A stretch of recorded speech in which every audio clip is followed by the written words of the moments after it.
نحمد ونصلی ونسلم علی رسولہ الکریم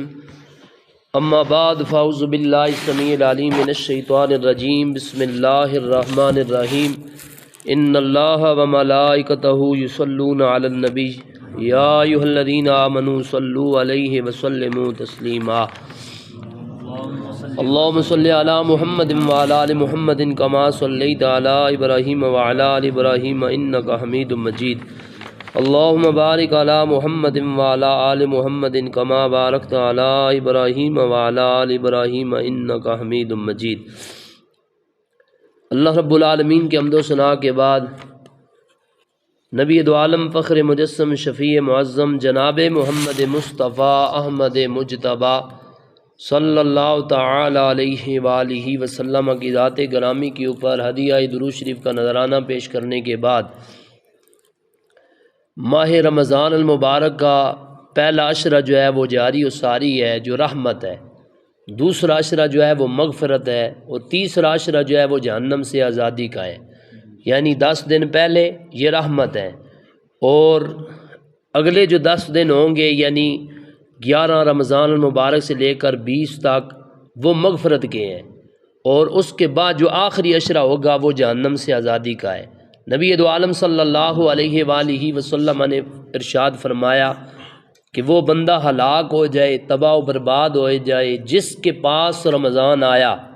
لیکن وہ اپنی بخشش نہ کروا سکا، یعنی اتنا سنہری چانس ملا،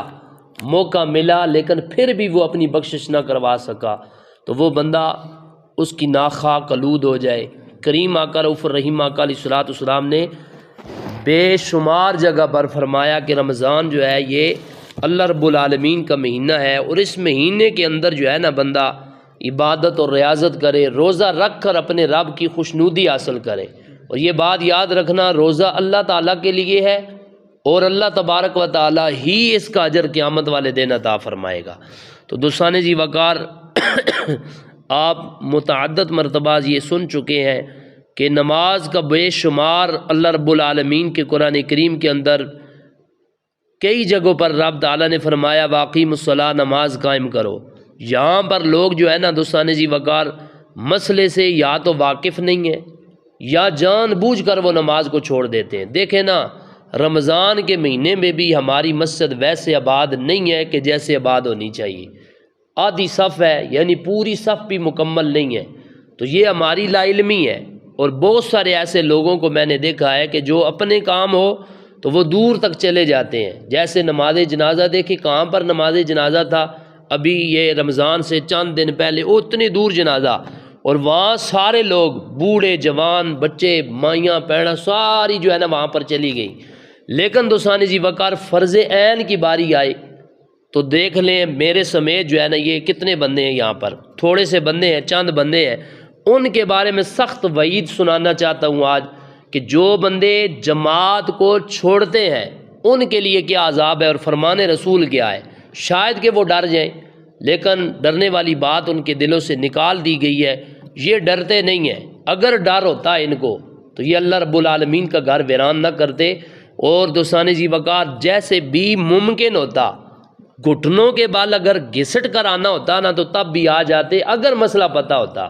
اگر نہیں پتہ تو دوستان جی وقار آج پتہ چل جائے گا، اگر پتہ ہے اس کے باوجود گھر میں نماز پڑھتے ہیں تو یہ ان بندوں کی بیماری ہے جس کے بارے میں نبی دو عالم صلی اللہ علیہ وآلہ وسلم کا فرمان عالی شان بڑا سخت ہے۔ یعنی لوگ تو کہتے ہیں نا وہ رحمت للعالمین بن کر آئے، بے شک اس میں کوئی شک نہیں ہے، لیکن رحمت اس کے لیے ہے کہ جو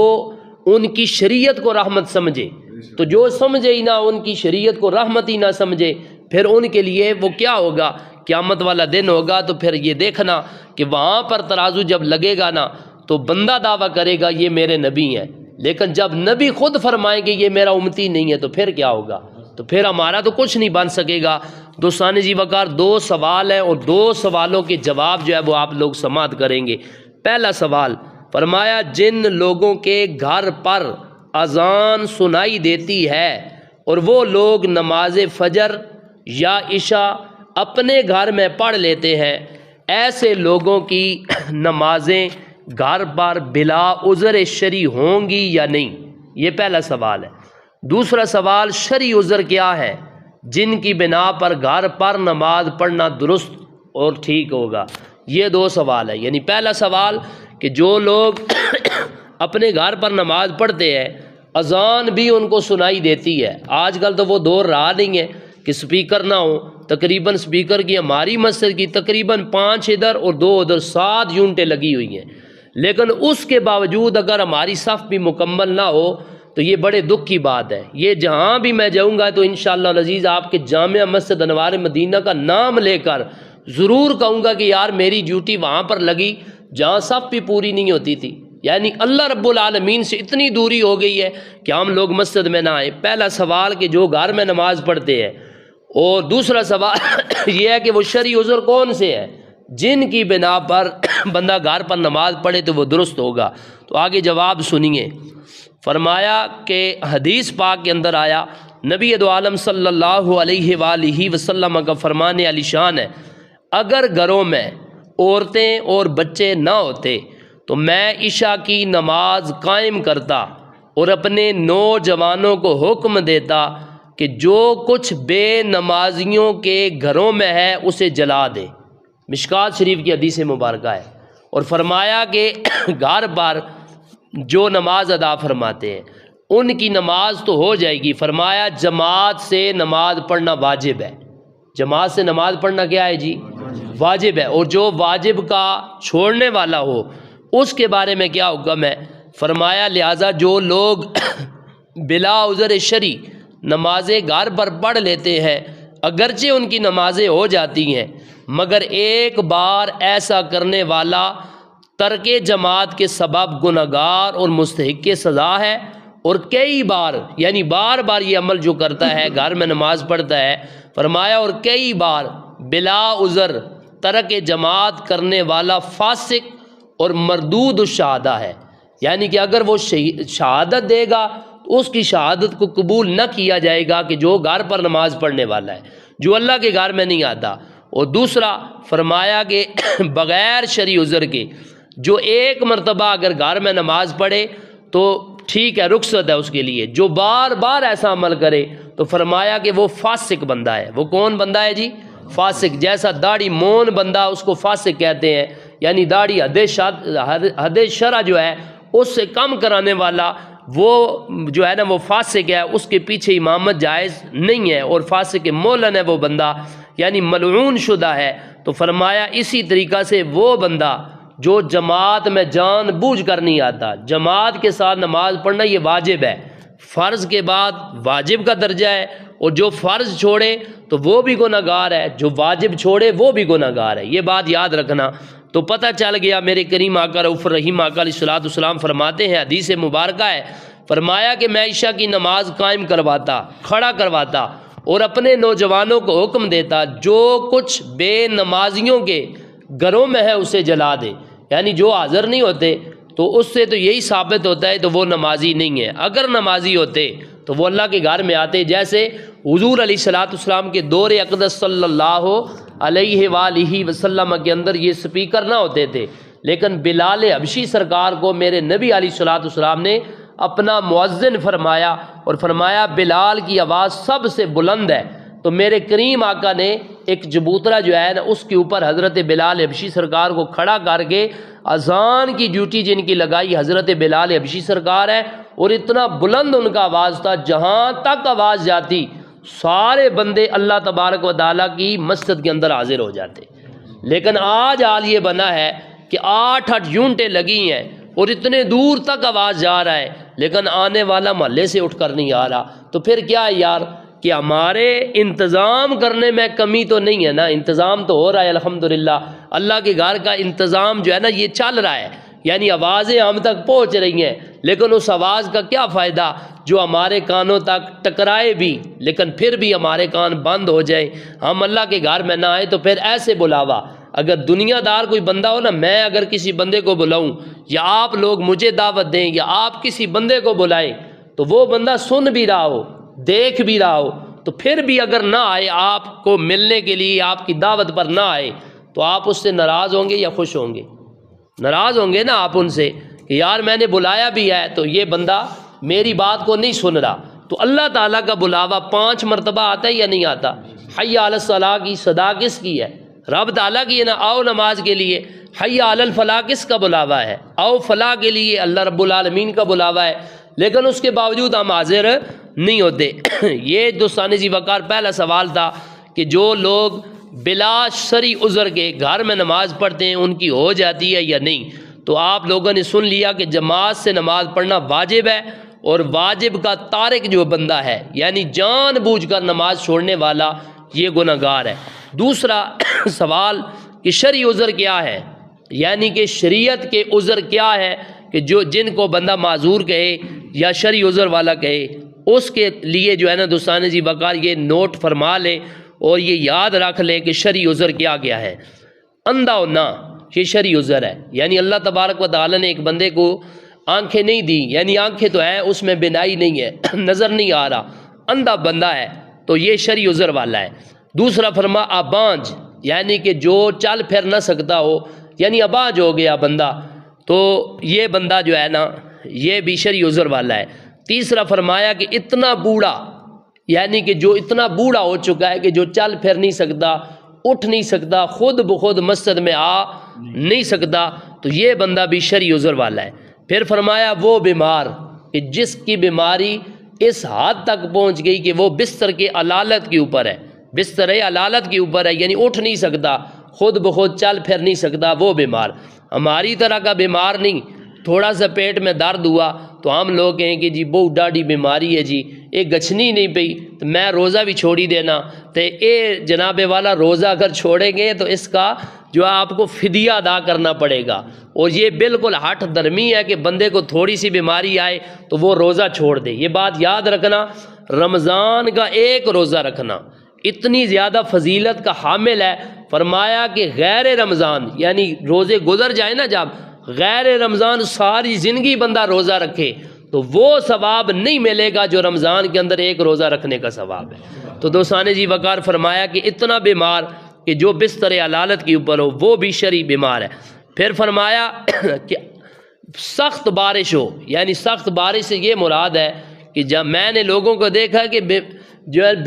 جو بارش ہو رہی ہے نا، اس بارش کے اندر بھی لوگ چھتریاں لے کر بڑی دور تک دعا اور درود اور 40ویں کے اوپر میں نے خود اپنی آنکھوں سے دیکھا ہے، اور پہاڑی علاقے کے لوگوں کو دیکھا ہے۔ ہمارا تو میدانی علاقہ تو وہاں تو سیدھی سیدھی جو ہے نا وہ جگہ ہے، آپ کو مشکلات والے رستے ہیں، لیکن ان میں سے گزر کر لوگوں کو میں نے خود دیکھا ہے کہ بارش کے اندر وہاں 40واں نہیں چھوڑتے، اور یہاں اللہ تعالیٰ کی نماز جو ہے فرض جو ہے نا جماعت کے ساتھ یہ چھوڑ دیتے ہیں۔ وہاں سارے حاضر ہوتے ہیں اور یہاں غیر حاضری ان کی لگ رہی ہے، نہیں آ رہے۔ فرمایا سخت بارش ہو تو یہ شرعی عذر ہے، کیونکہ اللہ تعالیٰ کی طرف سے بارش آتی ہے، تو بارش اس قدر ہو کہ بالکل وہ ٹھہر نہ رہی ہو، آپ کے پاس کوئی ایسی چیز بھی نہیں ہے کہ جس کو آپ اوپر اوڑھ کر جائیں، اور چھتری وغیرہ آپ کے پاس موجود نہیں ہے، وگرنہ ہر چیز کا جو ہے نا ہم نے سدے باپ نکال لیا ہے۔ یعنی ایک چیز اگر ہمارے پاس نہیں ہے، مثال کے طور پر بارش لگی ہے، یہاں سے کوئی بندہ کہے نا کہ دارے اور کوٹی کے اندر جو ہے نا راشن جو ہے وہ تقسیم کیا جا رہا ہے، بس صرف اتنا اعلان کروانے کی دیر ہے، تو پھر میں یقین کے ساتھ کہتا ہوں چھتری ہو یا نہ ہو، آپ کہیں گے جی کپڑے ہم آ کر بدل لیں گے لیکن جانا ضرور ہے۔ پھر کیا ہوا؟ یہ منافقت نہیں ہے تو پھر کیا ہے؟ اللہ کے لیے نہیں آئے تو اپنی ذات کے لیے کہاں سے کہاں چلے گئے، بغیر جو ہے نا چھتری کے چلے گئے، اور خود آپ کے منہ کے لفظ ہے، آپ کہتے ہیں کہ کپڑے بدل لیں گے۔ بھائی اللہ تعالیٰ کے لیے کپڑے بدلو تو سبحان اللہ کیا بات ہے۔ تو لوگوں سے جب کہا جائے نا نماز پڑھو تو وہ آگے سے کہتے ہیں کہ میرے کپڑے ٹھیک نہیں ہیں۔ بھائی ٹھیک نہیں ہے تو بدل بھی تو سکتے ہیں نا، 10 جوڑے آپ کے گھر کے اندر موجود ہیں۔ تو فرمایا سخت بارش ہو یا شدید کیچڑ کا حائل ہو، یعنی کہ اتنا کیچڑ ہو یہ رستے کے اندر جو ہے آپ کے کپڑے خراب ہونے کا خدشہ ہے یا گرنے کا خدشہ ہے، تو پھر یہ شرعی عذر ہوگا۔ اس کی بنا پر اگر آپ مسجد میں نہیں آئیں گے تو پھر عذر شامل ہوگا۔ پھر فرمایا آندھی ہو یا سخت اندھیری ہو یا سخت سردی ہو۔ سخت سردی سے مراد یہ ہے کہ جن سردی سے بندے کی جان جانے کا خدشہ ہو، یہاں وہ سردی مراد ہے۔ یہ سردیاں تو کچھ بھی نہیں ہیں دوستان ذی وقار، جیسے ہمیں لوگوں نے ڈرایا جی پہاڑی علاقے میں آپ آ تو گئے ہیں تو یہاں تو بڑی ٹھنڈ ہونی، بالکل تسی ہاتھ نہیں لائی سکنے ہو پانی کی، تو بحمدی تعالیٰ بندہ نہ چیز نہ مرا ہے تو نہ بھاگا ہے، یہیں پر موجود ہے، اور یہیں پر میں نے سردیاں الحمدللہ نکال لی ہیں۔ یہ تو سردی کوئی چیز ہی نہیں ہے، اس سے سخت سردیاں بھی الحمدللہ ہم نے دیکھی ہیں، اور میرے نبی کریم علیہ الصلوۃ والسلام کا فرمان علی شان ہے، کریم آقا فرماتے ہیں سردیوں کا وضو ٹھنڈے پانی سے کرنا اور گرمیوں کا روزہ رکھنا یہ اللہ کو بڑا پیارا ہے، سردیوں کا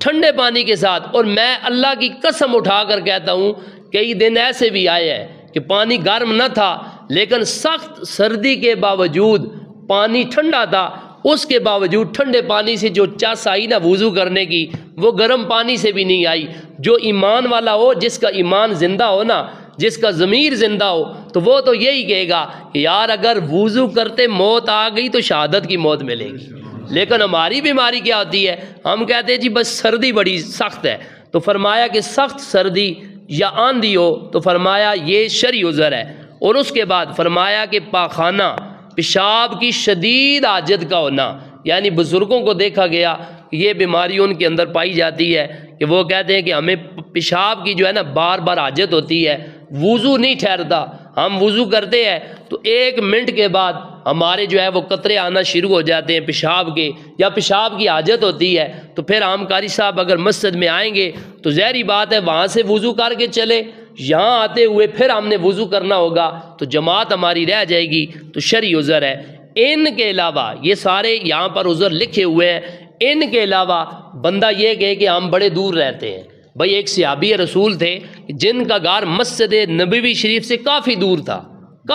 تھا، اور ان کے دل کا ارادہ بنا کہ میں مسجد سے بڑا دور ہوں، تو اس طرح نہ کروں کہ مسجد کے قریب اگر مجھے کوئی زمین ملے نا تو میں اپنا گھر مسجد کے قریب بنا لوں تاکہ جلدی میں مسجد میں پہنچ جایا کروں۔ تو نبی دو عالم صلی اللہ علیہ وآلہ وسلم کو جب پتہ چلا نا تو میرے کریم آقا نے اس صحابی کو بلا لیا، طلب کر لیا، بلایا، اور میرے آقا نے فرمایا کہ تم کیا ارادہ رکھتے ہو؟ عرض کی یا رسول اللہ مسجد سے بڑا دور ہوں تو ٹائم لگ جاتا ہے، اتنے دور سے چل کر آتا ہوں، تو میں چاہتا ہوں کہ مسجد نبوی شریف کے قریب اگر کوئی زمین ملے تو میں اپنا گھر بنا لوں۔ سنیے گا دوستان جی وقار، میرے کریم آقا نے فرمایا اے میرے صحابی تم اس پر خوش نہیں ہو کہ جتنے قدم دور سے چل کر آؤ گے ہر قدم پر میرا رب اجر جزیل عطا فرمائے گا؟ یعنی یہ بات ٹھیک نہیں ہے، دور سے آؤ گے جتنے قدم بنیں گے ہر قدم پر میرا رب تمہیں اجر عطا فرمائے گا۔ تو جب یہ صحابی رسول نے سنا نا، تھے وہ صحابی کوئی اور نہیں تھے،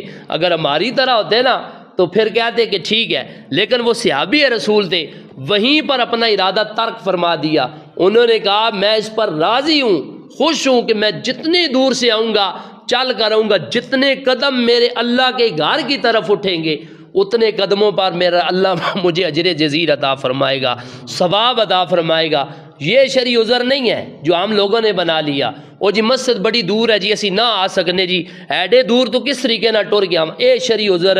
نہیں ہے۔ پیٹے نہ درد جڑا اے بھی شرعی عذر